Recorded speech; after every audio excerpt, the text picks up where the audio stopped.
I've got an everlasting candy. I've got an everlasting candy. I've got an everlasting chance for me to say, with an everlasting candy, it'll last all day. Hey, you think I can have some of that everlasting candy? Nope.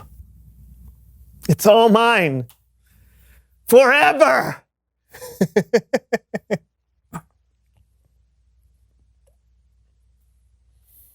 Well,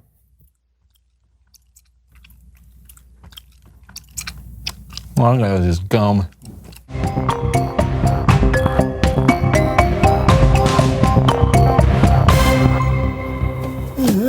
Okay.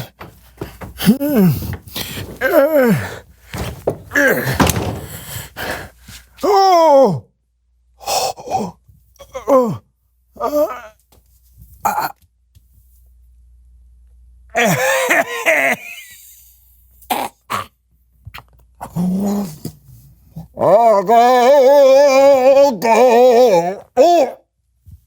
My back.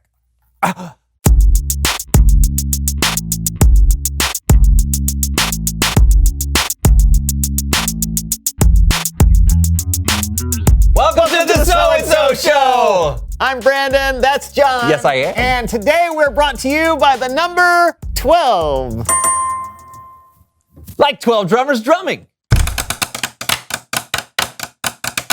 Or 12 pixie sticks. Or 12 cats stuck in a tree. But our favorite 12 is a 12-year-old robotics champion. Please welcome someone who knows No stuff!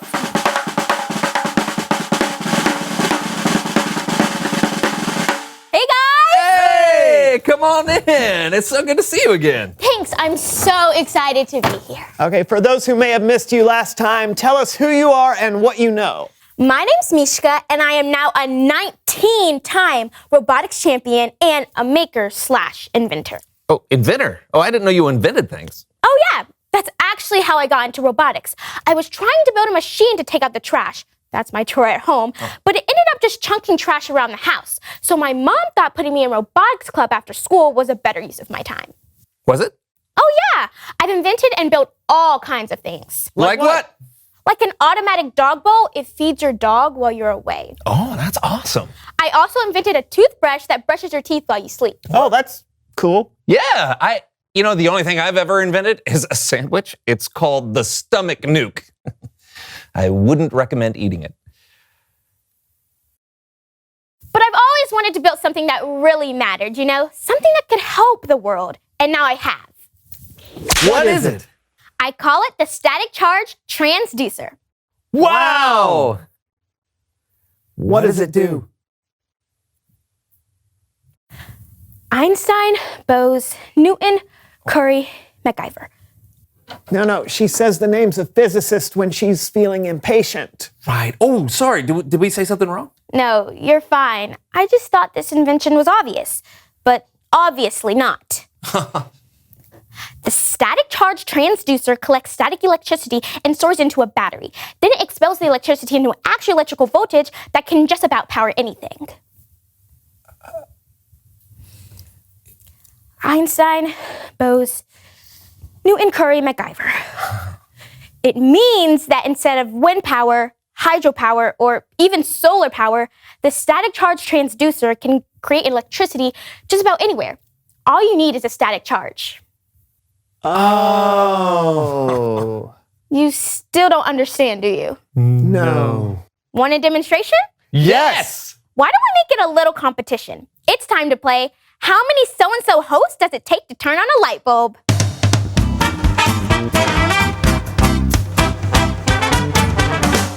What are we doing?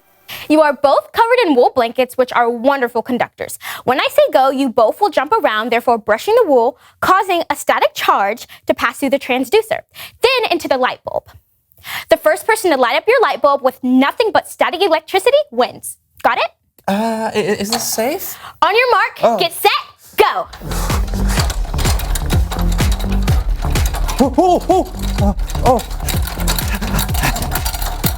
Oh, look at that! Look at that! Got it! Oh, ow!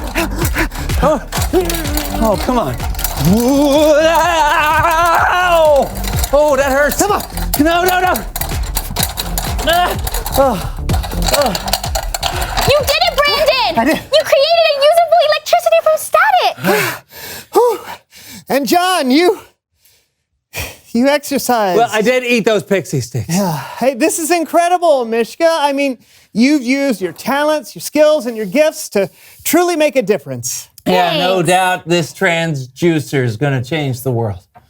Transducer. Yeah, that too. Hey, whenever you have something else to show us, please bring it on the show. Will do. See you guys. All right, bye. This thing is hot. Yeah. It's Bible story time with Kellen.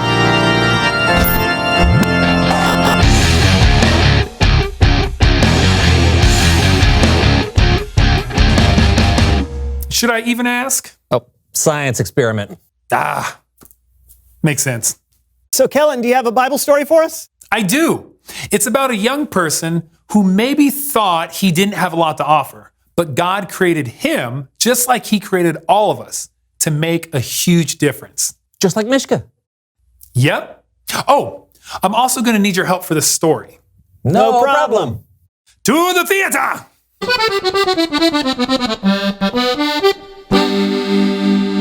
This story begins several years after Jesus had been resurrected and had gone back to heaven. The Apostle Paul was on a long missionary journey and was headed to the town of Lystra, where a young man named Timothy lived. God bless us, everyone. I'm Tiny Tim. I don't think anyone called him Tiny Tim, but I'm going to roll with it. Timothy's mother and grandmother were Jewish and believed in the one true God. But his father was Greek, I'm a Greek. and he probably didn't believe in the same things as Timothy's mother and grandmother. Now you go and run off, work hard, and be a good man. Yes, Papa. Let me see you run. Faster. Faster, my boy. Now do a flip. Whoa! Whoa! That's a perfect 10. Very good. Good. Now go. Go. Oh, he left. Now, when Paul arrived in Lystra, he began teaching people all about Jesus, and he even healed a man in Jesus' name. Now, you would have thought that would have made people happy. I, Paul, have healed this man in Jesus' name. Jesus came to save us. Oh, that hurt. Oh, stop it.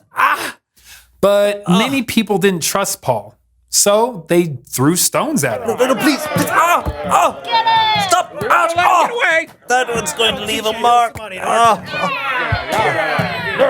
They thought he was dead, so they dragged him out of the city.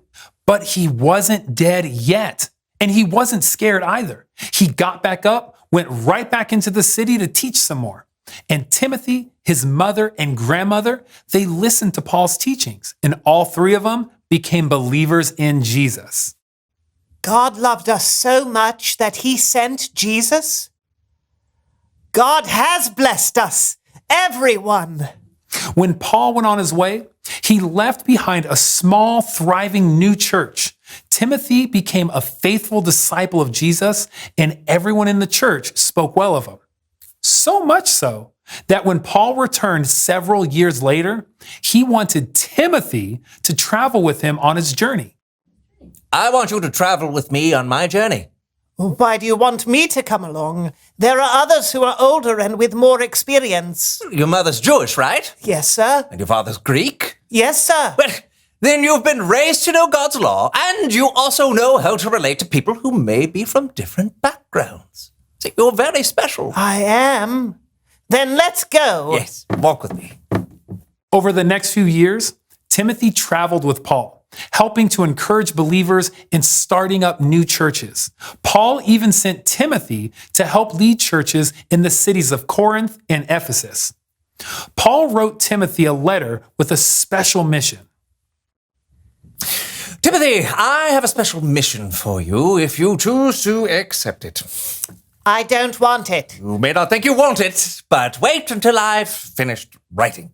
Okay. I want you to stay in Ephesus. Stay in Ephesus? Yes, Ephesus. But the leaders in Ephesus are so much older than me. Read this very carefully. Hold on. Okay.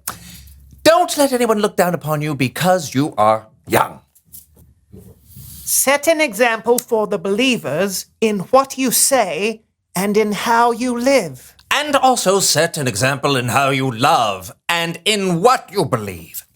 Show the believers how to be pure. Use the gift the Holy Spirit gave you. What an amazing letter. Thank you. You're welcome. Oh. I'll do it. Well, what are you waiting for? Go, my son. Look at him run. I love to watch him run. Go, do great things.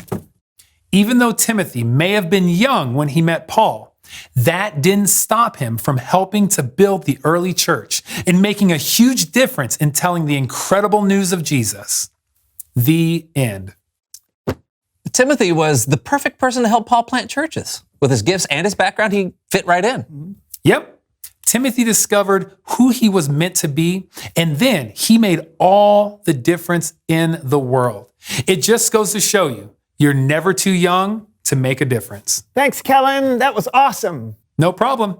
I'll see you guys next time. What an incredible day. We had Mishka, who's 12 and is already making a difference in the world. Timothy made a huge difference too. So I've got a question.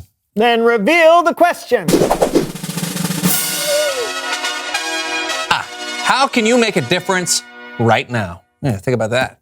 Well, you can use your talent to entertain someone who's feeling bored. Sing someone a song, do a dance, tell a joke. You can help make peace between people having an argument. You can solve a complicated problem for someone with a math emergency. There are so many ways you can make a difference in someone's life or in the world. And you don't have to wait until you're older to do it. I feel like I really need to get on this. Mishka and Timothy have really inspired me. You've made a difference today, John. You've eaten 12 pixie sticks, danced around wrapped in a giant wool blanket, and you've been the head on a baby doll body. That's pretty inspiring too. Thanks. Talk about it together. How can you make a difference right now? And we'll see you guys next time for a brand new So-and-So Show! Bye! Do you think they were listening to me or were they making a difference right then? The shovel. Oh, yeah. Everyone. Yeah. I like this one. All right, Mishka. Oh, yeah, here we go. You got a new dance? Okay, I got the hula hoop. I love that. I've got this one. Oh, the standing still so we can rest. Okay. Yeah. I love that one. This one's good. And it's followed up by the check your pulse.